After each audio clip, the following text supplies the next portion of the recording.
Qualche giorno fa è partito su YouTube il mio corso sulla tecnica della ceramica e quindi ogni lunedì troverai un video che ti accompagnerà alla scoperta delle tecniche dalle basi proprio.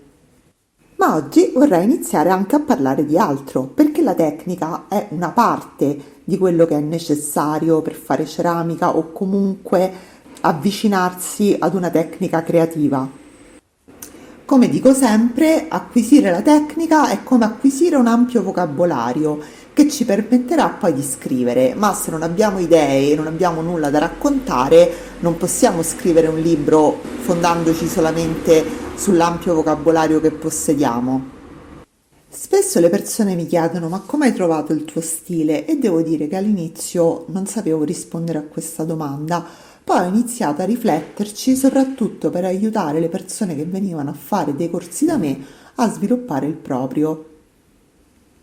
E utilizzo il verbo sviluppare e non il verbo trovare appositamente, perché lo stile non è qualcosa che troviamo dimenticato da qualche parte in qualche cassetto di casa o non so, altrove, è qualcosa che possediamo già dentro di noi come un piccolo seme che con tempo e cura può svilupparsi e fiorire. Se proviamo a chiedere qua e là, la maggior parte della gente adulta asserisce o di non saper disegnare oppure di saper disegnare solamente copiando un soggetto. Chi asserisce di non saper disegnare è semplicemente perché a un certo punto della propria vita ha smesso di farlo e quindi non ha sviluppato questa capacità, che però diciamo è una situazione del tutto risolvibile. Nessuno sa disegnare, magari ci sono delle persone che hanno un talento maggiore rispetto ad altre in età precoce, ma in realtà poi quello che fa la differenza è quanto queste persone persistono. Chiaramente chi già in una tenera età ha un talento viene incoraggiato a persistere e quindi spesso accade che chi ha già un talento riesca poi a sviluppare meglio questa capacità, ma semplicemente perché incoraggiato a farlo. Per quanto riguarda invece chi asserisce di saper semplicemente copiare un soggetto, questo è perché tutto il nostro apprendimento avviene attraverso l'emulazione, quindi è normale da bambini iniziare soprattutto cercando di copiare. Il primo consiglio quindi per sviluppare il proprio stile è proprio quello di cominciare a disegnare senza soggetto.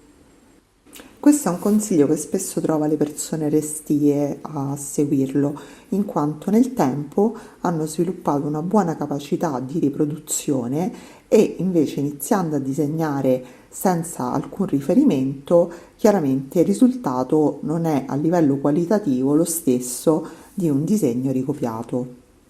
Questo è normale e non deve scoraggiare, è come essersi esercitati una vita ad andare in cyclette e poi decidere di fare un viaggio in bicicletta. Chiaramente le sfide da affrontare saranno differenti, anche se una buona parte dell'allenamento è fatta, perché tutta la parte in cui noi emuliamo ci ha insegnato ad esempio l'uso delle proporzioni e comunque ha allenato la nostra manualità.